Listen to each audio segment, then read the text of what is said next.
It is the ultimate political move. It really is the ultimate political move. It's being played out here just weeks ahead of the election. Right now, it is clear we are on a very destructive, self-destructive path towards becoming a full-fledged banana republic.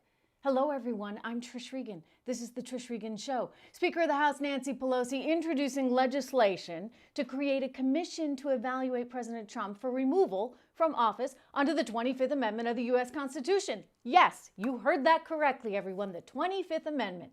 I mean, something that can't be used, in this particular case, but it's only used if the president can't do his job, can't perform his job, as in maybe he's passed away, or maybe he has a debilitating illness that prevents him from doing his job. I'm going to get to the 25th Amendment, and I'll read you something from it in just a moment. But, her idea here is to create a new commission on presidential capacity to discharge the powers and duties of office to, quote, ensure effective and uninterrupted leadership in the highest office of government. Effective and uninterrupted leadership. The amendment reads, whenever the vice president and a majority of either the principal officers or the executive departments of such other body as Congress may, by law, provide, transmit to the president pro tempore of the Senate and the Speaker of the House of Representatives, blah, blah, blah, blah, blah. Basically, if the president can't do his job, right, because the president is not well, then you would need the vice president to take over, and they would have to move forward with the 25th Amendment. You don't move forward with the 25th Amendment just weeks before the actual election because you don't want him to be nominating Amy Barrett, or you do not do this for just a political reason. I mean, you're talking about the Speaker of the House, right? So Pelosi's commission here would not be created theoretically until it was passed by the Senate and then signed into law by the president. So obviously, it's not going to happen. It's not going to happen. But she's doing this. And why is she doing this at this particular time? Because we're living in a very political time. I mean, I heard this news when it first crossed this morning because she just threw it out there. Very interesting. She was not asked specifically by a reporter out there. She just said, we're looking at the 25th Amendment. We're going to talk about the 25th Amendment tomorrow. And I thought, the 25th Amendment, I mean, that's kind of a serious thing to be talking about something like that, losing 25 days until they can remove him. Yeah, I mean, let's do this through the normal channels, right? Why are we talking about the 25th Amendment just weeks ahead of the election? In fact, if anything, I think this backfires. I really do. I mean, her proposal has no chance here. And basically what she seems to be trying to do is exploit the president's illness, his coronavirus diagnosis, in order to create this sense of chaos and instability around the administration. This will backfire. I mean, she didn't need to do this. She didn't need to go there. This will backfire. I guarantee you. I mean, you don't just throw this stuff out there, right? I mean, again, when I heard 25th Amendment, I thought, is the president okay? Is there any reason? Why should we be doing this now? Politics? Come on. Again, Banana Republic. I mean, this is so broken. It is so broken. And I'll tell you, it takes two to tango. So I'm sick of them sitting there and blaming the other side. This is their doing. The 25th Amendment. Come on. It's great to see you guys tonight. Good to hear from all of you. Yeah, I mean, I know you don't like this. They have to come up with something. Why do they have to come up with something? Why do they have to come up with anything? Why can't the American people decide this election by going to the voting booth like they always do? Right? That's how these things are done. You don't need to be creating this insanity of the 25th Amendment. I mean, not unless he was actually at risk of dying. I mean, this is bizarre stuff. And it will not sit well with most Americans because they may not like him. Maybe they weren't even going to vote for him. But now, when you're going to rob them of the opportunity to choose the next president, I think a lot of people are going to feel very differently about the Democrats. I've been saying all along that there are a lot of concerns right now about our liberties, right? Our freedom of speech. Our freedom of speech is not what it once was. That's just a reality. Cancel culture is a real thing. Our freedom to protect ourselves, not what it once was, that's very much in jeopardy. And most importantly, because you know how much I care about everybody's economic well-being and your ability to take care of yourself and your families and really live the American dream, our ability to prosper. That freedom to prosper, that is under threat right now. So they're threatening all of these freedoms. And as much as I sit here and say, you know, really this election should be about that threat to our freedom, the threat to our way of life, our living, our capitalist system, which is done pretty darn well, if you ask me. You know, as much as it's a threat to all those things, they keep distracting with him. And oh, well, you know, he is what he is, and he's such a terrible person, therefore you can't possibly vote for him. This basically just blew everything up. As far as I am concerned, this is like a political insanity that just went off. Anyway, all political low blows, yes. You know, this one takes the cake. We should have a rule to get rid of Crazy Nancy. Katie Wells said, you know, it's funny, the minority leader of the House actually said that tonight. He said, we're going to come back with something to get rid of Nancy because she's clearly out of her mind. I mean, this is what's going to happen, right? And I'm just troubled by it because here we are, weeks ahead of a big election. Just let it be, okay, Nancy? Let the people do their job. Trust the people. Trust the people. We're smarter than we look, okay? I want to get to another story because I don't know if you guys saw the debate last night. I think a lot of you did because we were talking about it here.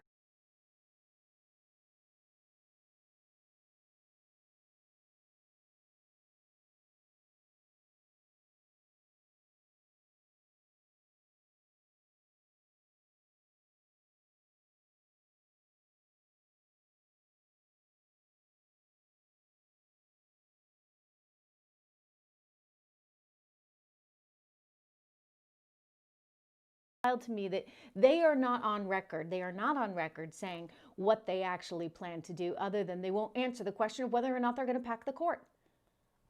If they pack the court, that would be disastrous for America. It would ruin our separation of powers, something that makes us really the United States of America and has made our government such a beautiful thing. So they're going to ruin that again over politics because they want their way. And they won't tell us. They won't even tell. I take that as a yes. Nobody's pushing her on that. Nobody's pushing her. The other thing that they really ought to be asking Kamala Harris is, remember what she said about Joe Biden when she went after him so hard in the Democratic debates last year, and she made it very clear. It was like the big moment of the night, the highlight of the evening, and she basically took everyone's breath away because she went for this party stalwart, and she went after him really hard. And she talked about busing in the 1970s and how she was a little girl, and she was one of the kids that got bussed, and she said he stood against that, and she really disliked that because he stood against, in her view, integration, right, of education.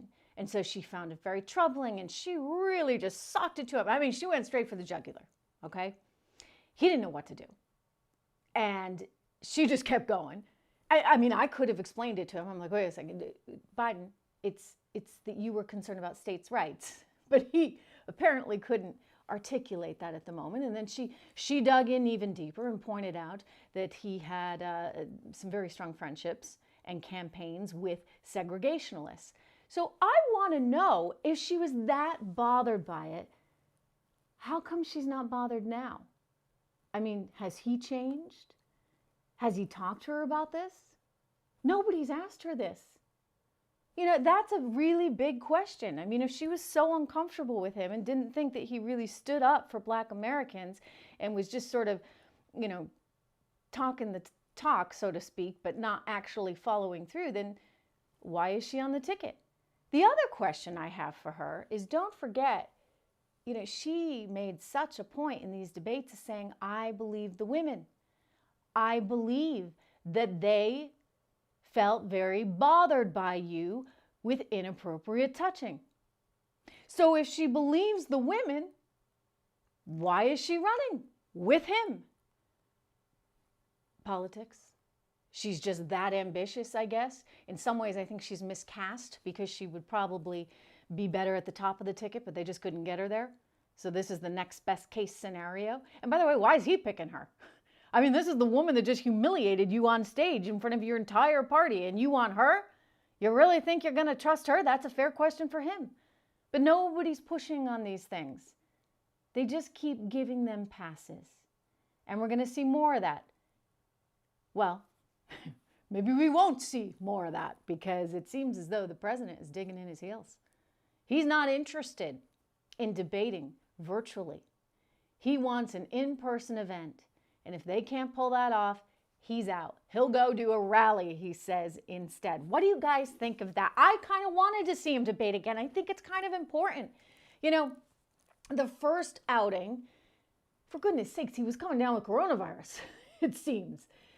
So I can sympathize with him being up against the likes of Joe Biden and Chris Wallace, that he might have gotten, you know, a little rougher than normal. But so did Joe Biden, and so did Chris Wallace. So I'd like a round two. I think America deserves a round two. But we're not going to get it because they don't want to do it in person, even though he could test multiple times. I mean, he could do a bunch of tests. They could be completely in the clear. So why are they pulling out? Are they that afraid of him? Is Joe that bad a debater? Hi, guys. Good to see you. Katie Wells, good to see you there. Seth, good to see you. Jams, good to see you. You want the rally, right? You want the rally. What do you guys think? Well, you get more information for sure in the rally. I'll tell you, he breaks a lot of news in those rallies. We often would cover them, right? And it would be like news item after news item after news item. And you know, a little entertainment along the way. We are partly here because Congress has given up their power. The executive branch is sidestepping with the executive order. SCOTUS has become more powerful than fathers. I disagree with that. I think that our Supreme Court is the law of the land and should be the law of the land. And we need our Supreme Court intact. We need them. We need 9 of them in that seat. You know why? If we don't have 9, and we're in a situation where you've got hanging chads on steroids, which you very well could have. I mean, I don't think there's going to be a clear answer. I think there's a good chance that he could win on election night. He could even get the Electoral College. And then I think, you know, they've lawyered up to the tunes of thousands of lawyers. You're going to see the other side say, nope, we're going to fight this, we're going to fight this, we're going to fight this, we're going to fight this. And so if you do not have a Supreme Court in place, then you're running a risk for total, utter chaos. What is Chris Moon really like? Tony Moon is asking. I don't know him that well. I was a little surprised, though, by what we saw that evening.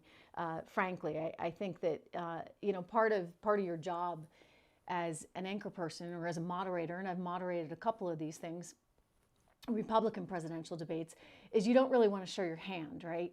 And it's very clear. He's a registered Democrat. He did show his hand. He let himself be bothered, frankly, by the circumstances in which he was in. And so in terms of who did better in all this, Susan Page did a really good job. I don't necessarily agree with all her questions. I don't like the idea of the format where people get passes on things and they're not held accountable for their answers. That to me is troubling, but that's just part of the debate format. And really, it's got to evolve because we're all here in, you know, non-scripted land where people don't script out what they're saying. They're not reading off of teleprompters.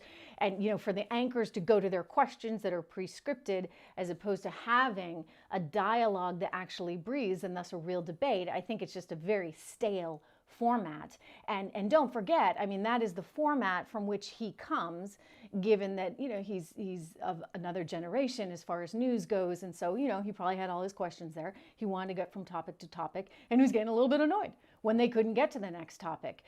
Instead of saying, okay, well, this is interesting, let's let it go a bit. Susan Page is a print reporter, and likewise, she had all her questions there, but she did a much better job, right? It sort of maintaining a certain elegance to her and not getting too perturbed and being able to keep her voice on a steady, even keel. So it was a little less uncomfortable to watch her. But again, I don't like the format. Francisco, you said the debates went very well for Mike Pence. I agree. He did a really, really good job. I knew he would. listen, I've interviewed him a bunch. He is a very smart man. And not only is he very smart, but he's got a great command of the room, a great command of the conversation. He knows where he wants to go. And it's very hard to actually get him off that path. You know, the thing about Donald Trump that I really like and I really appreciate, and you know, more media members should appreciate this about him, is he doesn't stick to the script and he tells you exactly what he thinks. The problem is sometimes exactly what he thinks is not necessarily gelling with maybe what everybody else in government is thinking. And so Mike Pence has more of that sort of classic style where he knows what his talking points are. He knows what he wants to get across for a message. If you ask him a question, if he doesn't want to answer it, he'll pivot, and he'll pivot quite nicely. Whereas the president will answer the question. And I appreciate that about him, I really do. But nonetheless, it creates all this havoc, if you would, because he answers the question, and then everybody goes nuts. Jeff, you love Pence. I mean, I kept hearing it from everyone. They were so impressed. Hey, Michael, my friend Michael Wellen, who's done a phenomenal job looking at everything that's happening in Venezuela, and it's such a relevant issue right now because of some of the challenges we're facing right now. I mean, this is the closest we have ever come to a socialist economy a la Venezuela. And if we see a Democratic sweep, it's going to get really ugly. I think that if the Democrats get full control, we're going to see a more challenging environment for a lot of things, including our First Amendment and our freedom of speech, because it's already that way now. So if they have full control, it'll get much more difficult. You guys do, yeah, Pence's establishment. Well, look, Mike Pence, they're just very, very different. But in some ways, it's the perfect yin-yang combination, right? And they really do get along. I have spoken to them. I'll give you a little story, okay? Last Halloween, I had made a call to the president to source some information on something. And I had taken the night off from work because it was Halloween. So it was almost a year ago.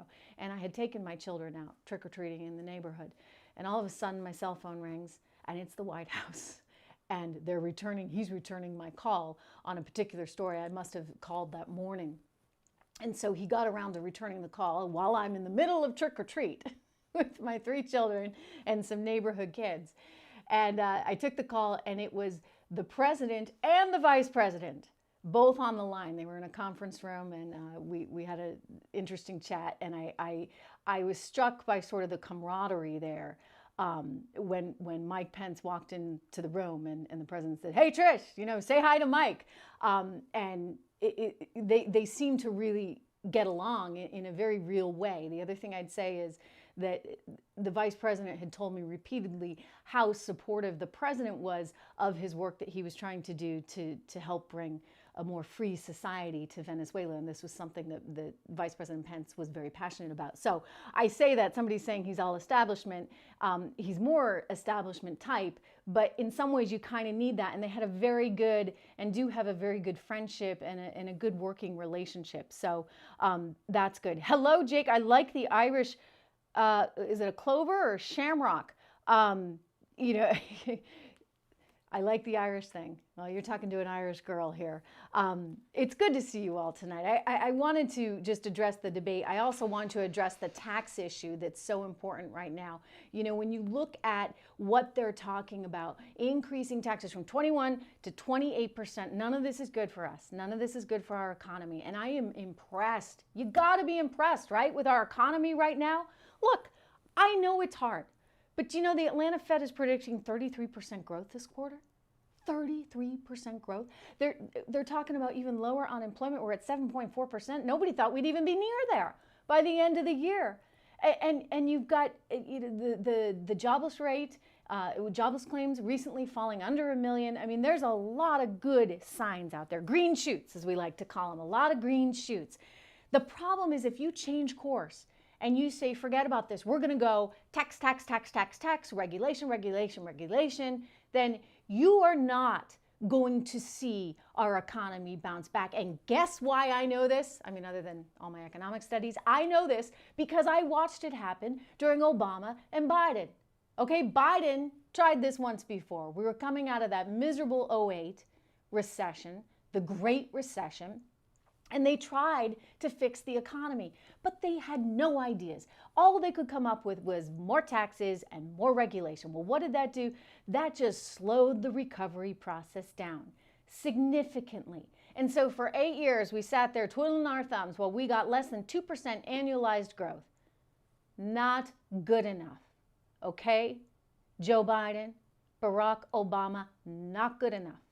And so the president said it well when he said on the debate stage, gosh, all you had to do was turn on the lights. He's right. That's all you had to do, because all you had to do was really free up people to do what they already know how to do. And so my concern right now, as we listen to Kamala Harris talk about her economic proposals with Joe Biden, disaster. Okay, we have a UChicago study out this week that predicts the average American family will lose $8,000 in income as a result of Joe Biden's tax plan. Because you see, he's not just out there taxing the wealthy, he's taxing the system. And when you tax the entire system, you shrink the economy. Don't forget, as soon as we got the Trump tax cuts in, what happened? Our government saw record tax receipts, the biggest tax revenue they had ever seen. Because, again, this mix of lower taxes, right, combined with incentives for people to go out there and earn more, it works. And that's what Joe Biden and Kamala Harris and the left just don't get. They think they can keep taking from creators, from job creators. That's not the solution. The solution is to create more jobs, okay? So I like the economic path we're on right now. I like it, and I think it can be sustained, but I'm concerned that if you see the Democrats in there, it's game over. We are going to have a very treacherous run, and it's going to be highly unstable. The markets are going to reflect more volatility. Be prepared for that, by the way. Between now and November, you're going to see a lot of volatility. And they're trying to, sort of gauge out, one, is there going to be some kind of Supreme Court crisis where this goes to the Supreme Court, and we have, like I said, hanging chads from Florida 2000 on steroids. That's one concern. And the other concern for markets is, well, how do I think about this? If Trump's going to be there or if Biden's going to be there?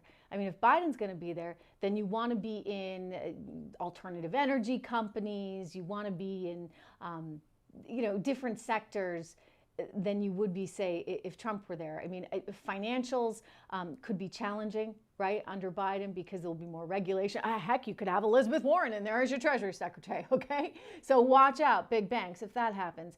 So you're going to see investors right now trying to game it out, and there's a lot of options activity going on, a lot of options trading, because they're trying to hedge their bets. If it is Biden, then financials could get hurt. Tech companies probably will come under more regulation, possibly either way, right? Because I think both sides are kind of annoyed with them. Certainly, people on the right feel that their freedom of speech, and I understand that, and I've seen it firsthand. Freedom of speech has really been limited. So that's an issue for tech companies. Big banks, of course, are going to be threatened under a Biden Harris administration. And then alternative energy would just probably be booming, right? Because we've got that massive, gigantic green energy plan.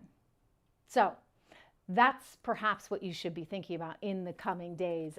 So good to have you all here again tonight. Please, please, please, please, if you have not, would you do me a favor right now and would you go to my podcast? Because I want you to hear it. I'm there every single day for you. And we're talking about all the issues like this that matter. It's called Trish Intel. And you can download it on Spotify, on iTunes, on iHeartRadio, on trishintel.com, my new site. I'm so proud of it. And it's great to have you here. Thank you so much for writing in. And one other thing I do, hello in Tennessee, part Irish, East Tennessee. I love it. Financial people support Biden with money.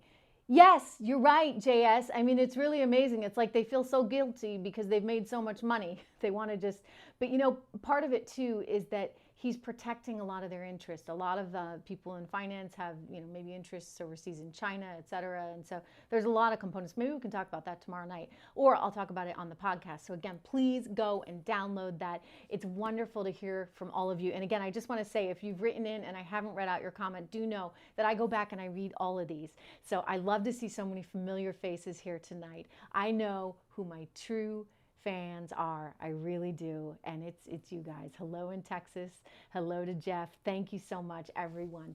Good to see you tonight. Have a good one.